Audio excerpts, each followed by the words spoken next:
Hi everyone दोस्तों, स्वागत है आप सबका हमारे छोटे से यूट्यूब चैनल पर। दोस्तों, पिछले अगर हम कुछ सालों की अगर बात करते हैं तो उसमें एमबीबीएस करना इतना आसान था कि सिर्फ जो है एक एंट्रेंस जो इसमें आपसे पहले जो AIPMT होता था। अब उसमें जो है इतना कंपटीशन नहीं था, क्योंकि पहले रुझान बच्चों का जो था इंजीनियरिंग की तरफ को था। अब इंजीनियरिंग की तरफ को रुझान था, वहाँ तो कंपटीशन था, लेकिन एमबीबीएस करने के लिए कोई भी प्रोफेशनल कोर्स करने के लिए मेडिकल लाइन का कुछ भी रुझान नहीं था। आसानी से हमारा नंबर आ जाता था किसी भी कॉलेज में। अब से कुछ साल पहले की अगर हम बात करें, अगर हम AMU का एग्ज़ाम्पल लेते हैं तो AMU में सिर्फ उसका अपना एक एग्ज़ाम होता था एमबीबीएस के लिए। और जो है ये सुनने में आया है कि जो हमारे वो बताते हैं पेरेंट्स वगैरह ये बताते हैं, तो उसमें सिर्फ इतना होता था कि AMU में वाले जो है फॉर्म रजिस्ट्रेशन करना होता था बस उसमें। और रजिस्ट्रेशन करने के बाद भी तुमने टेस्ट में तो क्वालिफाई करना होता था, और थोड़े बहुत नंबर ले और उसमें जो है एडमिशन हो जाता था एमबीबीएस में। और अब कंडीशन AMU की ये है कि उसमें 621 नंबर लाने के बावजूद भी, इतने 621 नंबर लाने के बावजूद भी जनरल वाले को सीट नहीं मिलती एमबीबीएस के लिए। इतनी बुरी कंडीशन होने वाली है। जितना ज़्यादा पहले एमबीबीएस आसान था, अब जो है कंपटीशन को देखकर गवर्नमेंट भी और MCI भी उसे इतना ही कठिन बनाने की कोशिश कर रहे हैं। अब तक जो था सिर्फ हमें नीट क्वालिफाई करना होता था, नीट क्वालिफाई में अच्छी रैंक लानी होती थी और फिर एमबीबीएस में एडमिशन मिल जाता था किसी गवर्नमेंट कॉलेज में।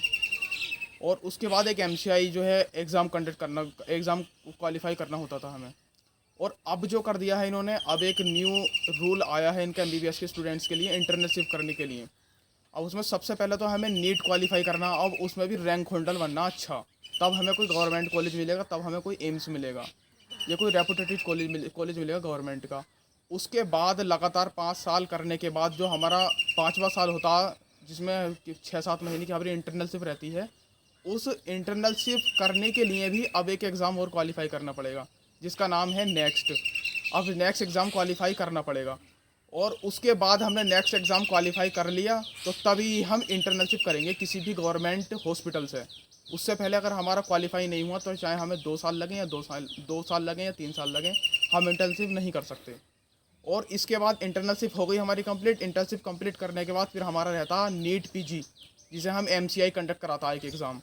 अब उस MCI को क्वालिफाई करना पड़ेगा। उस क्वालिफाई करने से एक तो हमें PG में एडमिशन मिलेगा, दूसरा हमें लाइसेंस मिलता है किसी भी हॉस्पिटल का या कोई रेपुटेटेड क्लिनिक वगैरह करने का। अब आप खुद देख सकते हैं कितना कठिन है कि MBBS करना। वो जो है कंडीशन के हिसाब से होता चला जा रहा है। पहले कंपटीशन इंजीनियरिंग में था तो इंजीनियरिंग में पहले सीटें नहीं मिलती थी। अब MBBS की तरफ रुझान हो गया हर बच्चे का, मेडिकल की तरफ, तो अब उसमें सीटें नहीं मिलती। अब देखते हैं क्या होने वाला है आने वाली कंडीशन में। Thank you.